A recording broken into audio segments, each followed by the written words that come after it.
10 kali saya putar itu, 10 kali saya nangis. Bukan berarti cengeng. Saya nggak cengeng.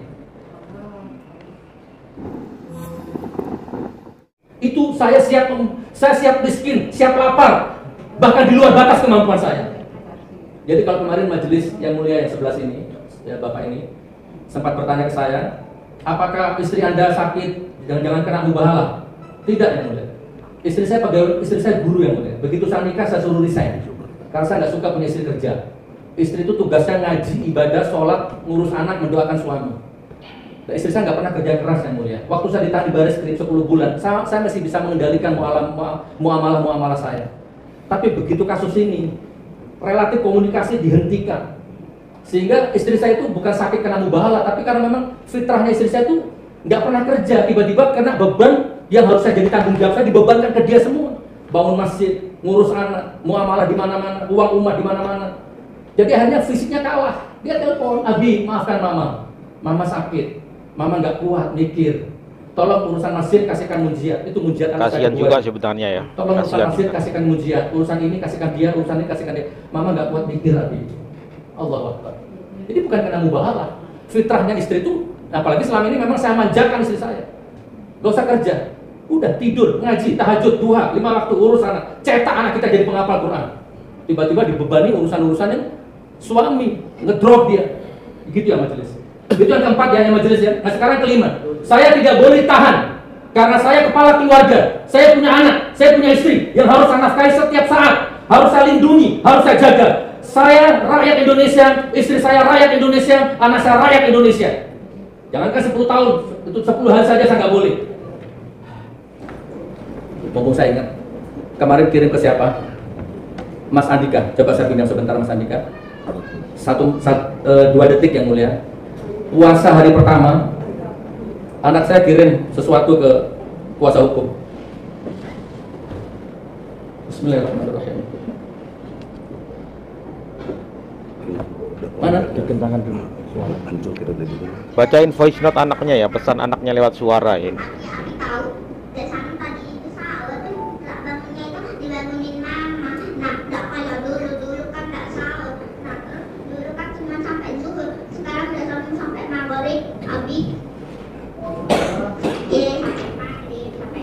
Mana yang satunya itu ya? Yang mana? Ini. Ini yang mulia, mohon.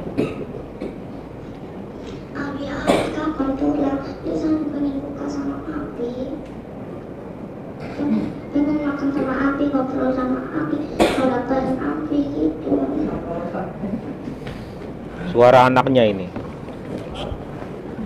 Anaknya 10 kali saya putar itu, 10 kali saya nangis. Bukan berarti cengeng.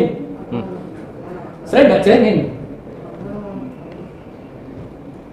Saya bukan penista agama, saya bukan residivis yang mulia. Saya ayah yang dirindukan anaknya. Saya suami yang dirindukan istrinya. Jangankan 10 tahun, 10 bulan gak pantas, 10 jam saya nggak boleh tahan. Mohon maaf kalau saya salah. Mohon maaf ya majelis. Sekarang keputusan saya serahkan kepada majelis. Demikian pledoi saya. Mudah-mudahan kita bisa reuni di surganya Allah. Saya bukan kriminal dan saya bukan penoda agama. Ketika saya ketik naskah ini, saya ketik bagian ini, saya teringat wajah-wajah para pelapor saya. Saya teringat wajah-wajah penyidik, muak, marah, dendam, jijik rasanya kalau mengingat wajah mereka dan gestur tubuh mereka. Mungkin saya salah, tapi hati kecil saya mengatakan telah terjadi konspirasi dan persekongkolan jahat atau skenario atau desain atau apalah namanya yang memang disengaja untuk menangkap saya. Astagfirullahaladzim. Mohon maaf kalau saya salah. Tapi alhamdulillah, dendam, benci, semua itu tidak lama-lama mengotori hati saya. Saya putuskan untuk berdamai dengan diri saya sendiri, berdamai dengan keadaan dan situasi apapun. Dan saya sudah memaafkan mereka semua. Saya sudah memaafkan. Allah terserah Allah. Bang Egy tidak memaafkan ya. Bang Egy orangnya keras. Doanya selalu melaknat terus. Saya memaafkan. Doa Nabi Musa. Bapak Hakim terhormat, ya ini berulang-ulang Pak Hakim ya, karena saya nulis ini dengan situasi waktu yang berbeda, karena di dalam tahanan saya nggak boleh pegang HP ya, yang mulia. Jadi random kirim, pakai pulpen kirim, kuasa hukum datang pinjam sebentar kirim. Jadi mohon maaf kalau ada bahasa-bahasa yang terulang. Bapak Hakim terhormat, saya bukan penoda agama. Demi Allah saya bukan penoda agama. Dan ternyata penoda agamanya nggak masuk di pasal ini. Padahal penyidik waktu nangkap saya, gimana Pak penyidik? Kok saya ditangkap lagi, kebencian lagi, penyidiknya bukan, ini masalah penoda agama. Penyidiknya bilang begitu. Nah sekarang ternyata nggak dipakai di pasal ini di sini. Allahu Akbar, Allahu Akbar, Allahu Akbar. Jadi saya bukan penoda agama, ya. Justru insya Allah saya adalah orang yang siap miskin, siap menderita, bahkan siap mati di membela agama Allah. Allahu Akbar, Allahu Akbar, Allahu Akbar.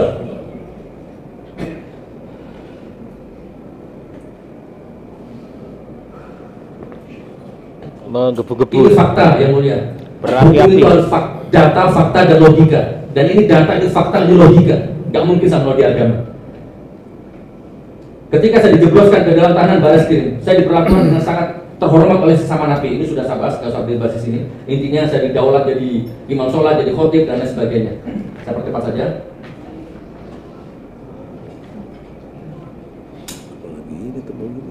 Baik, sekarang saya masuk ke barang bukti yang mulia.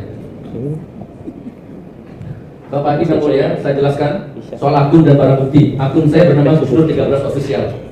Saya buat tepat setelah saya bebas dari tangan Bareskrim kira-kira setahun lalu. Dulu saya punya akun namanya Mujia Channel, yang sekarang berubah jadi Bloko Suto. Bloko Jadi Suto. itu akun dulu sempat diambil sama penyidik dan alhamdulillah bisa saya ambil lagi, dan sekarang jadi namanya Bloko Suto. Sekarang Channel sudah barunya 200 Bloko lebih Suto. subscribernya. Mohon yang mulia subscribe juga nanti ya, biar tahu video-video terbaru dari saya nanti, insya Allah. Setelah saya Suruh bebas dari subscribe sini, malah. saya akan bikin konten keliling Nusantara, menggali tempat-tempat yang ada unsur budayanya, keramatnya atau apanya nanti, insya Allah. Ini bagus malahan bikin channel kayak gitu. Saya punya akun bernama Mujia Channel dengan jumlah subscribe sekarang sudah 700.000 ya, sudah jadi Bloko Suto. Nah, lalu akun saya Gusnur 13 Official yang sudah disita penyidik. Bapak Hakim terhormat, akun saya baik yang lama ataupun yang sekarang lebih banyak berisi konten sosial. Nah, kemarin jaksa ngomong di Detik katanya konten saya lebih sering menyerang rezim Jokowi. Nanti saya kupas tuntas di sini. Lebih banyak konten sosial, bedah rumah fakir miskin, bangun masjid di tempat-tempat bencana, kultum, dakwah dan pengajian, usaha, jual madu, properti, kontraktor. Bahkan saya juga punya kontraktor yang mulia. Kalau yang mulia mau bangun rumah, gedung sekolah, universitas, apa saja bisa hubungi saya nanti ya. Insya Allah murah dan syariah. Wah, promosi loh. Kapitalis, non riba. Promosi usaha. Dan di konten saya itu juga ada nyanyi. Jadi saya juga nyanyi yang mulia. Saya juga bikin lagu. Saya juga nulis buku. Permisi. Ini salah satu karya saya terbaru. Serba bisa dia. Ada Nyanyi 14 bisa. judul. Ini yang terbaru. Yang benar di penjara, yang salah pesta pora. Ini menceritakan tentang pengalaman saya di Bareskrim. Intinya akun saya bukan akun kriminal, tapi akun edukasi, membangun ekonomi umat, dan ada sedikit pembahasan politik yang mencerdaskan rakyat. Itu sedikit tentang akun saya. Maka dalam kesempatan ini izinkan saya mohon kepada majelis agar barang-barang saya jangan disita. Yang dijadikan barang bukti itu diambil, itu tolong jangan dimusnahkan. Semua properti saya itu bukan alat kriminal, ya. Itu alat dakwah, alat mencari nafkah, alat untuk membangun ekonomi umat, dan semua itu dibeli dengan uang halal. Ya, dengan perjuangan yang tidak ringan. 3 kali saya disidang, 3 kali barang saya dimusnahkan. Sekarang yang keempat, itu bukan alat untuk mencetak uang palsu, mencetak narkoba, STNK palsu, tidak. Itu untuk dakwah. Kurang lebih seperti itu. Saya mohon sekali. Ya. Itulah bagian dari nota pembelaan atau pledoi dari Gusnur. Ya, bisa saja ini meringankan putusan dari hakim nantinya, bisa saja. Ya, kita lihat tadi ketika Gusnur nggak kuat ya ketika mendengar voice note dari anaknya, pesan dari anaknya nggak kuat ya, kita cukup memaklumi karena beberapa saat, beberapa bulan nggak ketemu dengan anaknya. Ketika mendengar suara anaknya pasti nggak tahan sampai nangis-nangis seperti itu ya. Kita akan menanam, pasti kita akan menuai, itu pasti.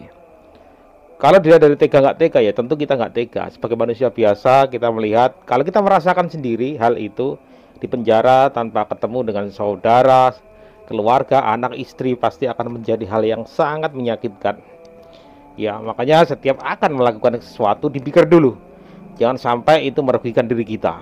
Ya, kita berharap nanti apapun putusan hakim, setelah itu selesai, Gusnur akan membuat konten-konten ya seperti yang dibilang tadi. Dia akan bikin konten seperti traveling kemana, mencari cagar budaya, itu akan jauh lebih baik karena ada unsur edukasinya. Ya, jadi teman-teman, sekali lagi itu adalah nota pembelaan atau pledoi dari Gusnur.